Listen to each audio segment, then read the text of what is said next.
I was staying at my parents' house a few months ago. They had recently moved out, and I was trying to get it ready to sell. I thought it would be quick. I was wrong. The first night, a thunderstorm rolled in. The wind screamed outside, and rain pounded against the windows. I sat at the kitchen table, staring at my renovation plans. But I kept looking at the living room. The TV flickered on and off, even though it was unplugged. I figured it was just the storm. I tried to brush it off, but my stomach tightened. The air felt strange, heavy somehow. I shook my head, trying to ignore it. A couple of days later, the storm returned with a vengeance. I was in the living room, listening to the rain. Then I heard a banging sound coming from the attic. I froze. It sounded like someone was up there. I told myself it was just the storm, but I had to check. I climbed the stairs, my heart racing. The attic was dark and empty. I felt uneasy. The shadows felt deeper than I remembered. I took a breath and left, telling myself it was nothing. That night, the banging returned, louder this time. My heart pounded in my chest. I climbed the creaky stairs again, bracing myself. When I opened the attic door, I was met with silence. I looked around, seeing dust and old boxes. But then something caught my attention. On the wall were strange words, scrawled in a messy hand. I didn't understand them. They felt wrong, out of place. The next night, I returned to the attic. I wanted answers. The words had changed. They looked like warnings. I felt a chill run down my spine. I couldn't focus on them. I heard the banging again, urgent this time. My legs felt heavy as I walked into the attic. Nothing was there, just silence.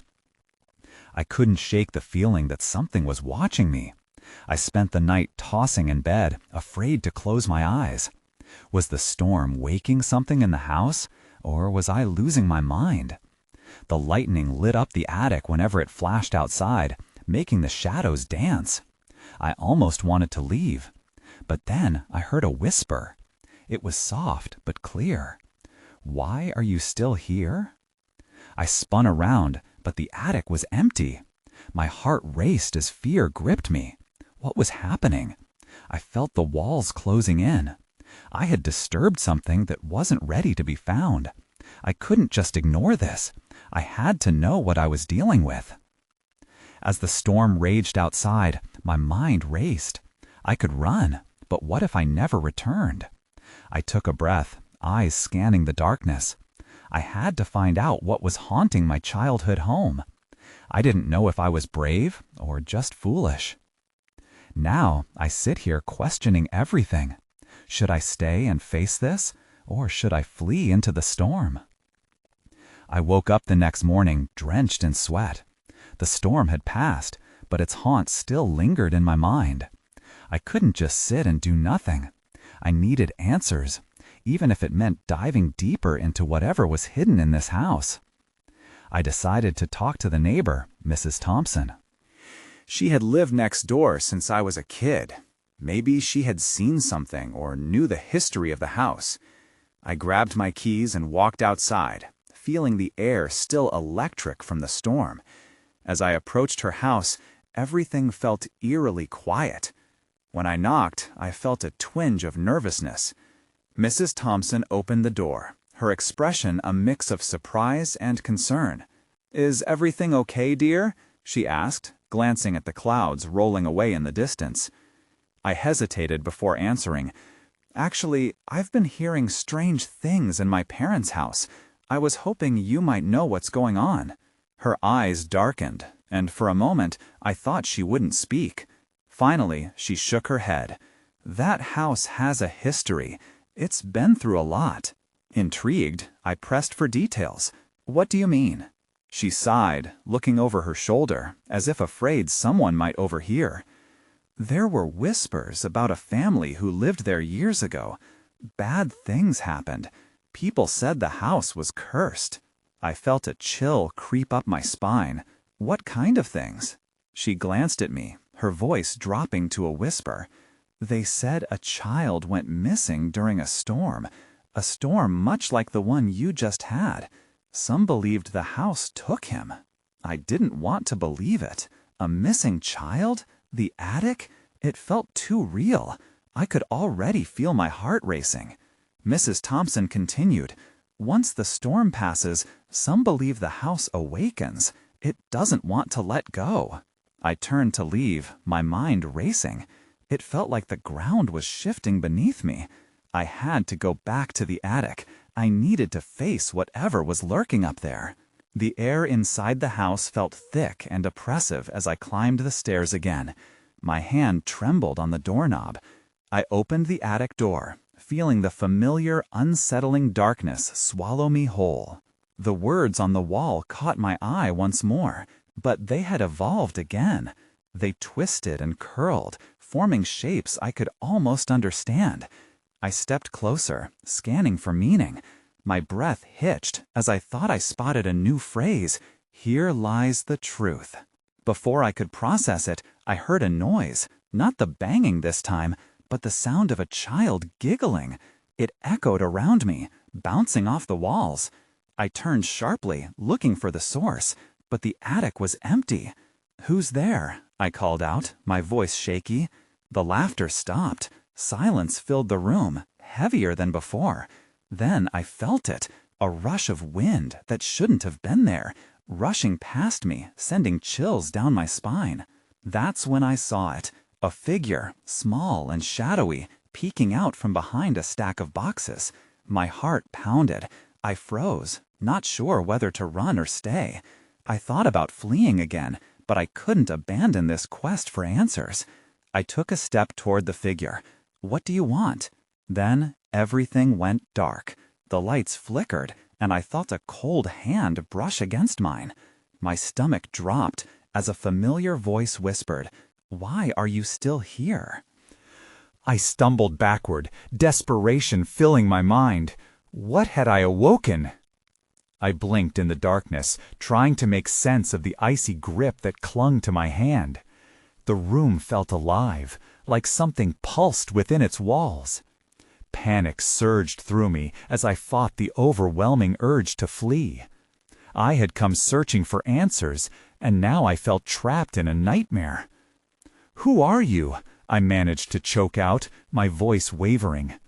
The coldness around my hand retreated slightly, replaced by a fleeting warmth, as if something soft was trying to communicate. The voice returned, softer this time, yet still haunting. "I'm waiting." A swell of fear washed over me. It was the same voice from my dreams, the one that had echoed through my mind during the storm. I had thought it was all in my imagination, but here I was, in the thick of it, standing in my parents' attic, with whatever this was looming before me. Just as I felt the urge to run, the lights flickered again, more violently this time, illuminating the attic in jerky bursts. In the fleeting light, I saw the figure clearer. A small child, dressed in tattered clothes, hair unkempt, eyes wide and searching. A wave of empathy washed over me, quickly battling my fear. "Please," I whispered, willing myself to stay put, "what do you want from me?" The child took a slow step forward, the shadows shifting around him. I could see now that he was not just a spirit. There was an unmistakable sadness etched into his small face. "Help me find my way home." My heart raced. Was this a plea for help or a trap? Still, a spark of curiosity pushed me forward. "What happened to you?" I asked, my throat dry. His gaze dropped to the floor. "I was lost during a storm. I can't leave. The house holds me here." I took a shaky breath, trying to process his words. The stories Mrs. Thompson had shared swirled in my mind. "The child, they thought the house took you. Is that why you're still here?" He nodded slowly, a tear glistening in his eye. "They don't let me go. They want me to stay." A strange understanding settled over me.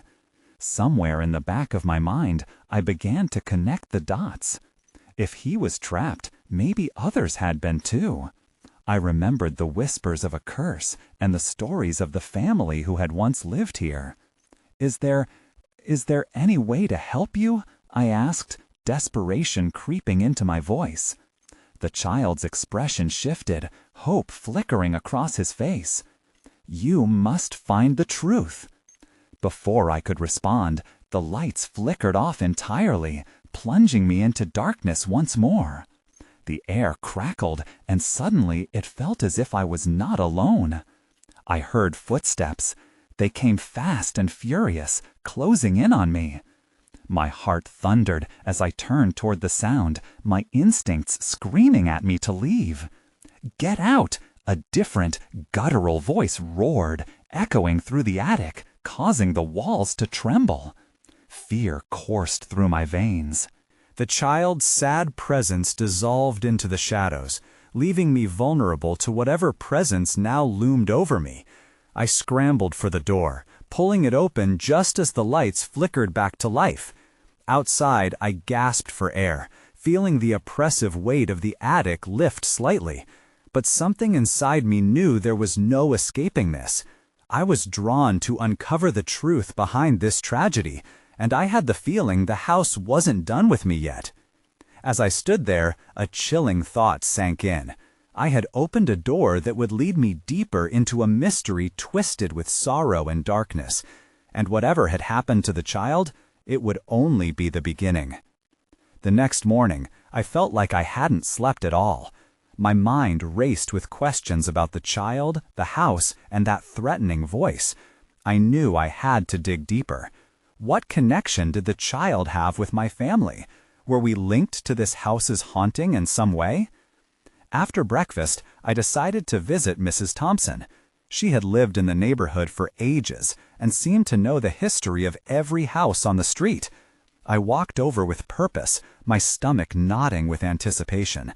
The stories I could uncover might shed light on the mysteries swirling in my mind. As I approached her front porch, I noticed an old wooden rocking chair swaying gently. The air was still, the silence thick. When I knocked, the door creaked open slowly, revealing Mrs. Thompson with a warm but curious smile. "Dear, how nice to see you," she said, her eyes scanning my face. "You look like you've seen a ghost." I hesitated for a moment, unsure of how to begin. I just wanted to ask you about the old house, the one on Maple Street." Her expression shifted, a seriousness creeping into her gaze. "What do you want to know?" I followed her into the cozy, sunlit living room, the familiar scent of lavender and old books calming my racing heart. "I heard about a child who got lost in a storm," I started. "Is it true? Did the house take him?" Her eyes widened, and her hand clutched the armrest of her chair. "Oh dear, you mustn't delve too deep into those stories. The child, he wasn't the only one."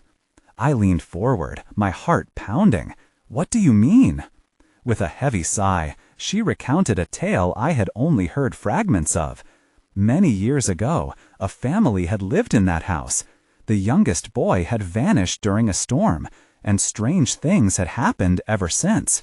Others had gone missing too, drawn to the house never to return. She looked at me, her expression grave. "They say the house seeks out those who can hear it. It feeds on fear and sorrow."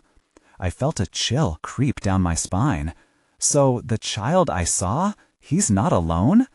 Mrs. Thompson nodded solemnly. "No, there are others, trapped just like him. If you feel drawn to the house, be wary. It knows how to manipulate the fearful." The weight of her words sat heavily with me. I thought of the child's sad expression, his desperate request for help. I didn't know if I could just walk away now. Is there any way to set them free? She hesitated, her gaze drifting to the window. "Finding the truth is the only path, but be prepared. What you uncover may not be what you expect." Her voice softened. "Sometimes it's best to let the past stay buried." As I left her house, a strange sense of resolve filled me. I couldn't ignore the child's plea. I had to go back, face whatever lay within those walls, and find a way to help him. That night, I returned to the attic, equipped with only a flashlight and a small notebook. My heart raced again, but this time I felt a flicker of determination. I was ready to uncover the truth. As I stepped inside the attic, the air felt charged. Then, out of the corner of my eye, I noticed something glimmering among the dust and debris, something buried. I moved closer, my breath held tight in my chest.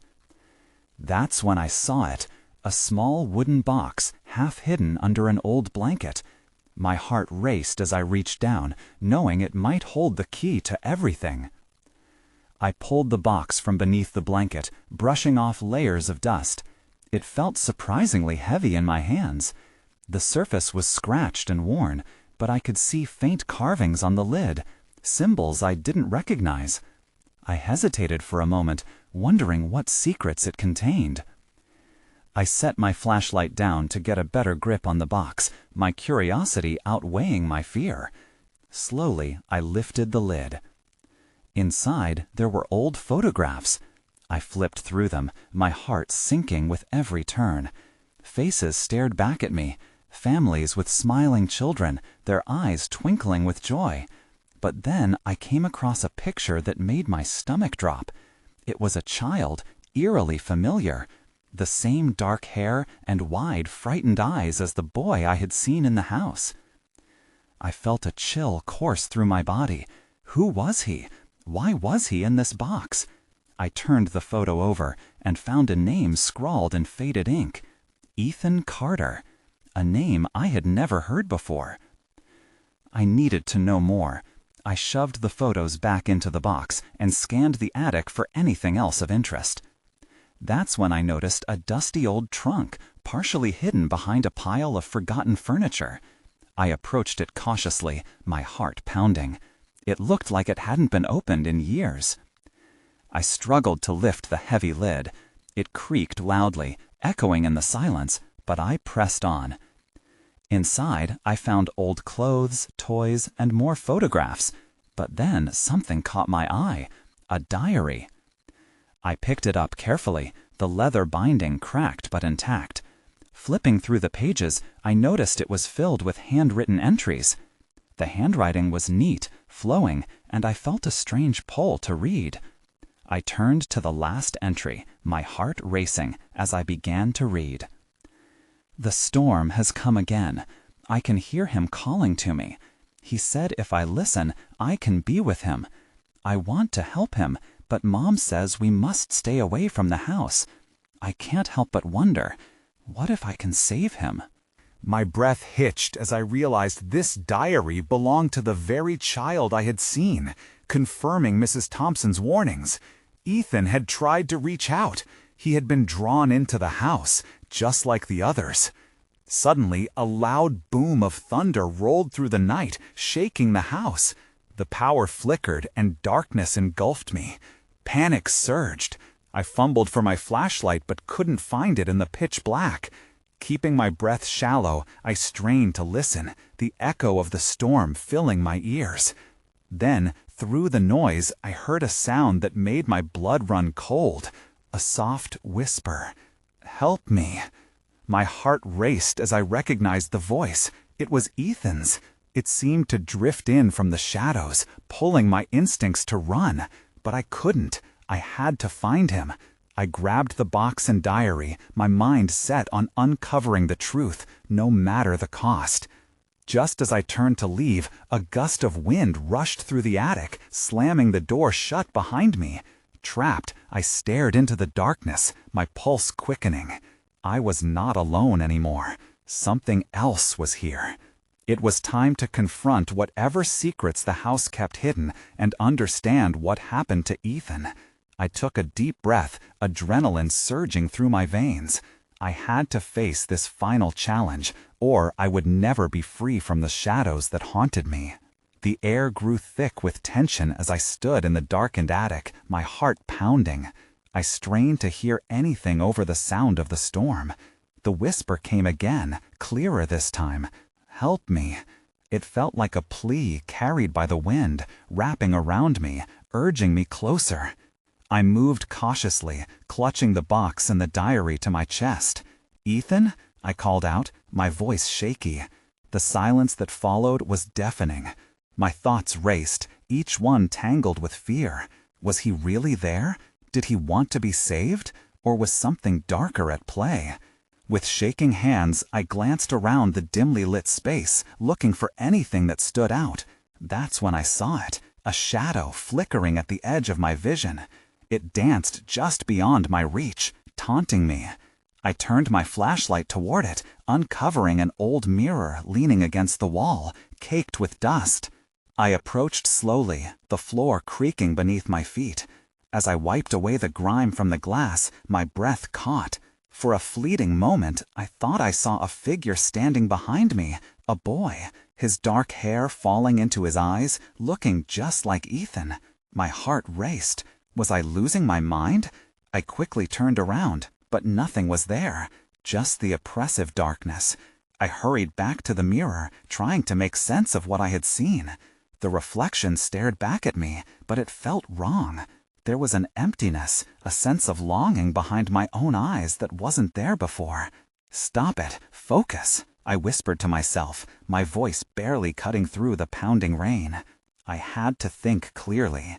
Ethereal whispers and fleeting shadows amount to nothing unless I could find the truth. I flipped to the earlier pages of the diary, searching for more clues.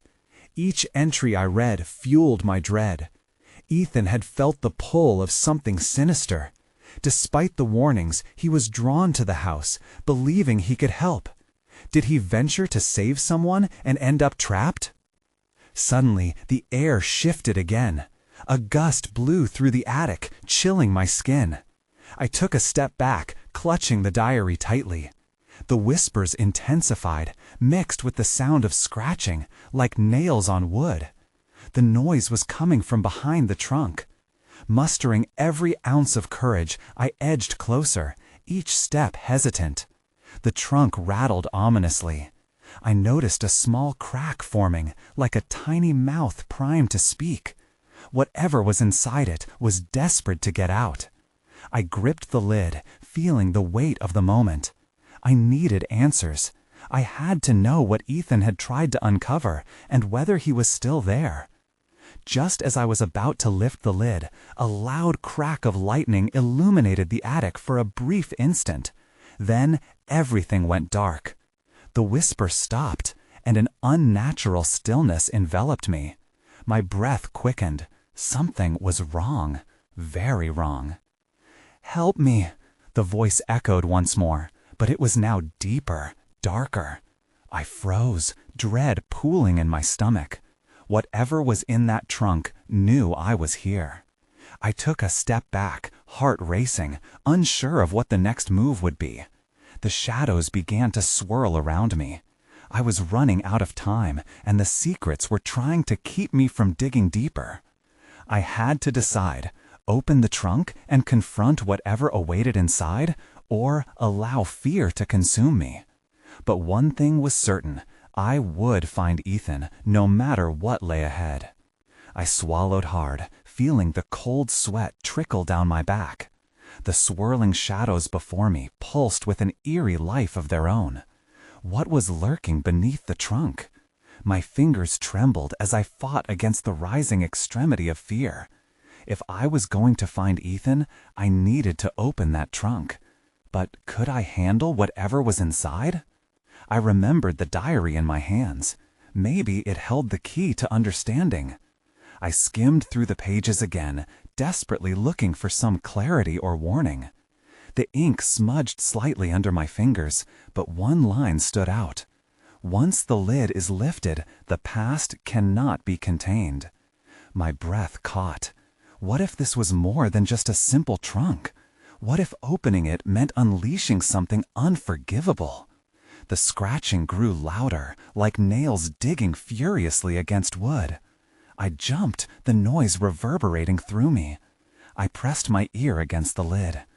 "Ethan?" I whispered, my voice almost a prayer. No reply. just the relentless scratching, followed by a rasping breath that sent chills through me. The darkness felt alive, pressing against my chest. With a rush of adrenaline, I gripped the trunk's lid and pulled. It wasn't easy. It felt as if something was pushing back, resisting my intentions. I mustered all my strength and yanked it open. A gust of cold air whooshed out, and I stumbled back. My flashlight flickered, illuminating what lay inside. I gasped. The trunk was empty, save for a single, old photograph resting at the bottom. I knelt and picked it up, feeling an unsettling energy radiating from it. It was a picture of Ethan, but it was different. A younger version of him, standing beside a girl I didn't recognize. They looked carefree, as if nothing in the world could harm them. I flipped it over, and my stomach twisted as I read the date, 2 days before he disappeared. Why? I murmured, a horrible realization dawning on me. This girl, did she have something to do with his fate? The storm outside intensified, rattling the attic windows as if in haunting agreement. That's when I noticed it, a faint glow emanating from the cracked edges of the trunk. I hesitated, heart racing. The whispers returned, almost pleading. Find her, she knows. Just then, the attic door creaked open. My breath caught in my throat. Someone was in the house, and they weren't alone. I scrambled to my feet, the photograph crumpling in my grip. The shadows moved closer, and the whispers grew desperate. I had to hide, but I couldn't leave Ethan behind, not now. I glanced at the trunk, feeling its magnetic pull against my dread.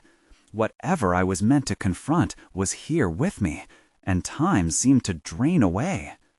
As heavy footsteps echoed from below, I realized I was racing against more than just the storm. I was tangled in a web of secrets that reached far beyond Ethan and this old house. The girl from the photograph had to be found, and the truth would not let me escape easily. I ducked behind the trunk, crouching low as the footsteps grew louder. My heart pounded in my chest, drowning out the sound of the storm.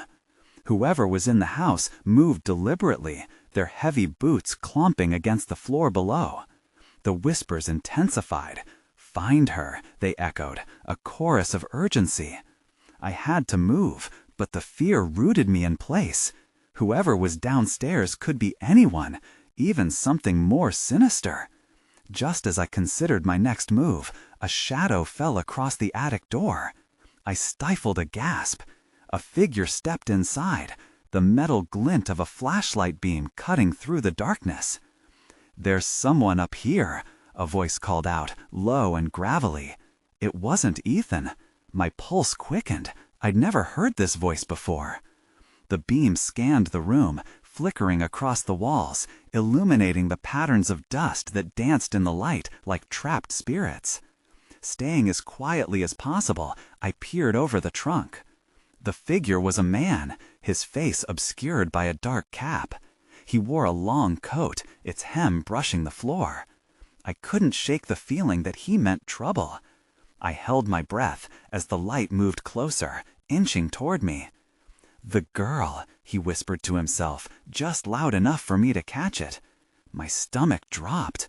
Was it the girl from the photograph? Did he know where she was? Then he stopped, and my heart raced in my throat. Something was off about him. A flicker of recognition passed through my mind, a fleeting thought about the girl. She had to be connected to Ethan's disappearance.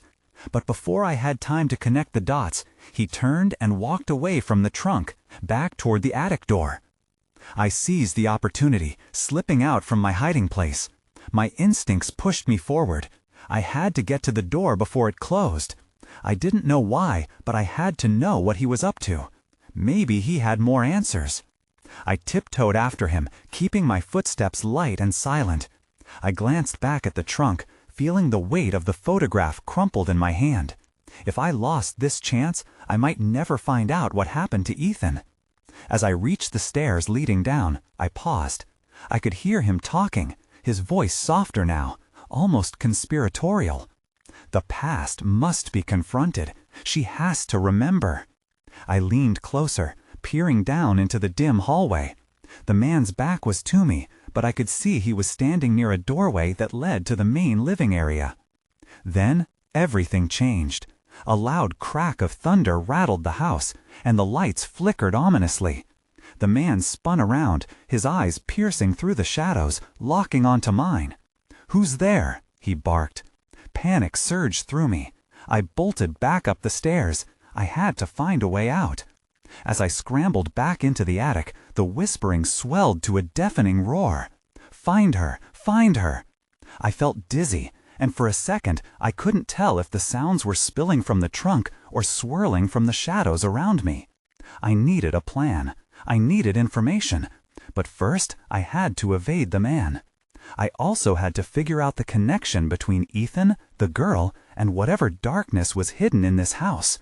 Suddenly, I noticed the photograph glowing faintly in my hand. I had to understand what it meant. The air in the attic felt thick, as if I were suffocating beneath the weight of all my questions. The photograph pulsed softly in my grip, its glow casting shadows that seemed to writhe and twist. I dared a glance over my shoulder, half expecting to see the man returning. Silence loomed, but I knew it wouldn't last. With little choice, I studied the picture more closely. It showed a girl, maybe 8 or 9, her face framed by wild curls. Something in her eyes struck me, a hint of fear, a plea for help. I felt that I knew her, even if I couldn't explain why. Beneath my fingertips, the paper felt oddly warm, grounding me amidst the chaos. I raised it closer to my face, searching for clues hidden in its faded corners. Maybe it would lead me to answers. That's when I noticed a name scrawled on the back. Leela. The name ignited a spark of recognition. I remembered hearing Ethan mention a Leela once. Who was she? My heartbeat quickened. This girl was tied to him, and I had to know how. Before I could wrap my mind around it, the attic door swung open again. I had just enough time to duck behind the trunk once more, heart racing. The man returned, flashlight in hand, and I shuddered at the sight of him. He scanned the room, frustration lining his features. "Where are you?" he muttered fervently. "I know you're here." His words felt like ice sliding down my spine. I tightened my grip on the photograph. He was chasing me, searching for something, or someone, he believed was hidden here. But did he mean me, or was Leela the one he sought? "Come out," he commanded, and the darkness swallowed his voice like a hungry beast. I took a deep breath and glanced around the attic for an escape route. My eyes landed on a small window above the old wooden beams. It was ajar, the night air swirling around the edges. I edged closer, guilt tearing at me. If I left, would I be abandoning Ethan? Would I ever get answers if I ran away? But the man's voice grew sharper, more desperate. "You can't hide from the truth." The words hung in the air, haunting me. I had to know what he was after. The connection with Leela, the urgency in his quest, everything felt entangled. Just then, a flash of lightning illuminated the attic, and I saw my chance. I climbed atop the trunk, bracing myself against the wall, and pushed the window open wider.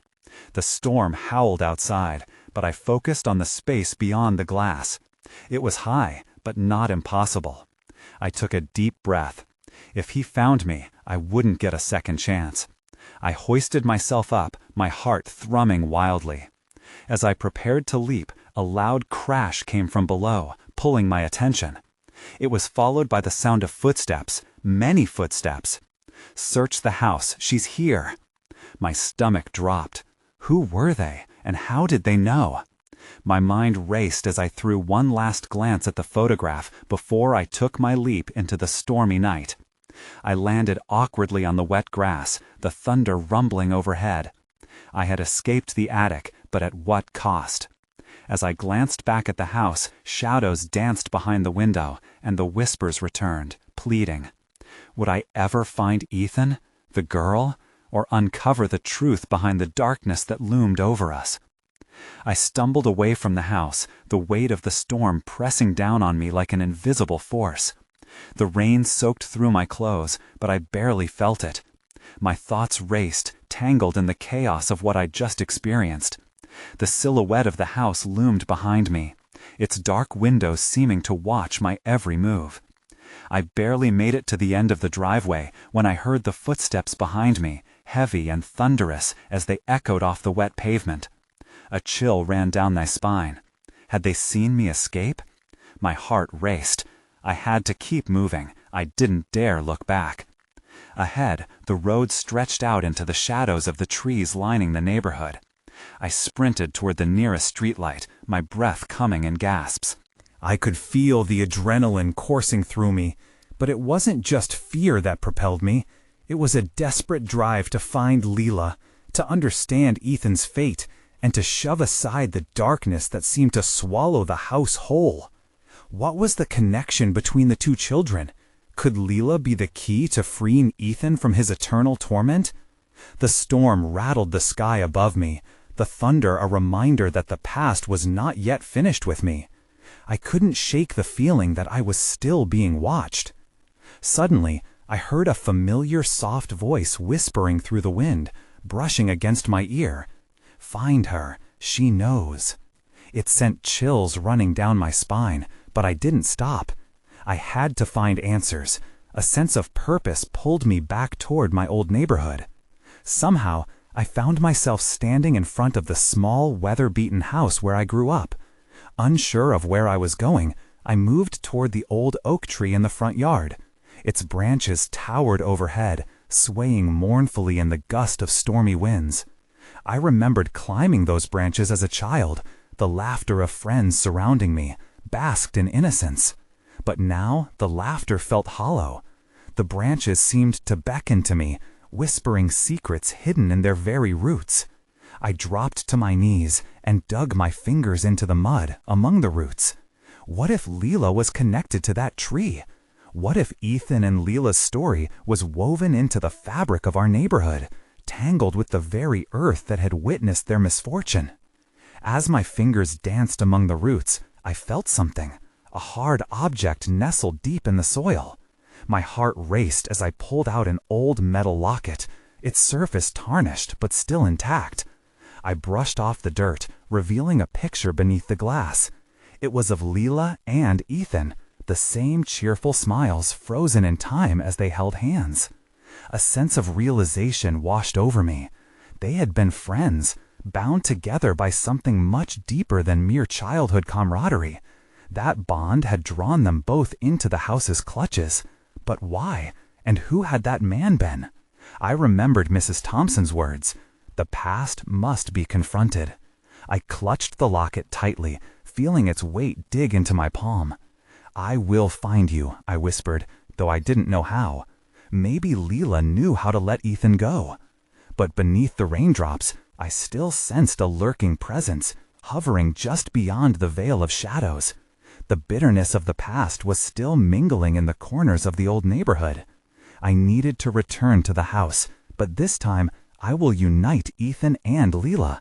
I had to confront whatever darkness awaited me. I took a step back toward the house, like a moth drawn to a flame. The wind howled, urging me to turn around, but I wouldn't listen. Whatever it was, whatever power had kept them trapped, I couldn't let it continue. I had answers now, raw and potent, just waiting to be uncovered. Both children were waiting. And as the rain cascaded down, I made my way back to the edge of the house, where the shadows encircled the door like a predator sizing up its prey. I was returning, not just for the past that haunted me, but to set those children free. The storm still raged above, but my determination to find the truth thundered through me even louder. I took one last breath and stepped inside, ready to face the darkness. What lay ahead was uncertain, but I knew I could not turn back.